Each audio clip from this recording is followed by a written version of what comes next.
হয়, আমি north east minority student ইউনিয়নৰ ফালৰ পৰা সদায় স্থিতি স্পষ্ট কৰি আহিছোঁ যে যিসকল বিদেশী নাগৰিক 1971 চনৰ 25 মাৰ্চৰ পিছত তেওঁলোক হিন্দুৱে হওক, মুছলমানে হওক, জৈনে হওক, তেওঁলোক বাংলাদেশৰ পৰাই অহা হওক, তেওঁলোক পাকিস্তানৰ পৰাই হওক, তেওঁলোক আফগানিস্তানৰ ফালৰ পৰাই হওক, 1971 চনৰ 25 মাৰ্চৰ পিছত যিসকল বিদেশী নাগৰিক অসম তথা ভাৰতবৰ্ষত আছে তেওঁলোকক গতিয়াই পঠাই দিব লাগে।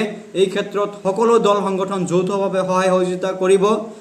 তাকে নকৰি আমি দেখিবলৈ পাইছোঁ কেৱল সন্দেহৰ ভিত্তিত সন্দেহ কৰি তেওঁলোকৰ কোনো ধৰণৰ উপযুক্ত আইনীভাৱে বিদেশী বুলি প্ৰমাণ নকৰাকৈ যি সাধাৰণ জনতাক অবৈধ বাংলাদেশী বুলি তেওঁলোকে যি হাৰাশাস্তি কৰি আছে, এয়া কোনোপধ্যে গ্ৰহণযোগ্য নহয়।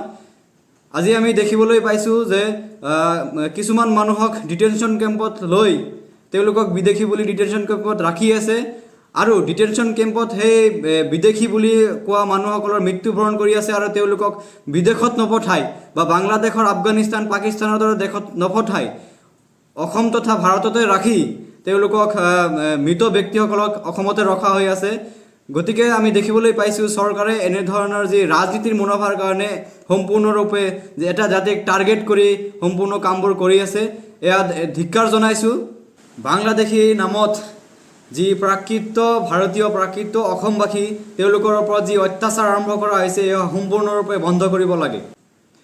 সদুভাষত আমাৰ অসম চৰকাৰৰ মাননীয় মুখ্যমন্ত্ৰী হিমন্ত বিশ্ব শৰ্মা ডাঙৰীয়ালৈ আমি আহ্বান জনাইছোঁ যে তেওঁলোকে আইনী প্ৰক্ৰিয়াৰভাৱে বিদেশীবোৰক চিনাক্তকৰণ কৰি তেওঁলোকক গতিয়াই বাংলাদেশ তথা আফগানিস্তান তথা পাকিস্তানৰ দেশলৈ পঠিয়াই দিব লাগে।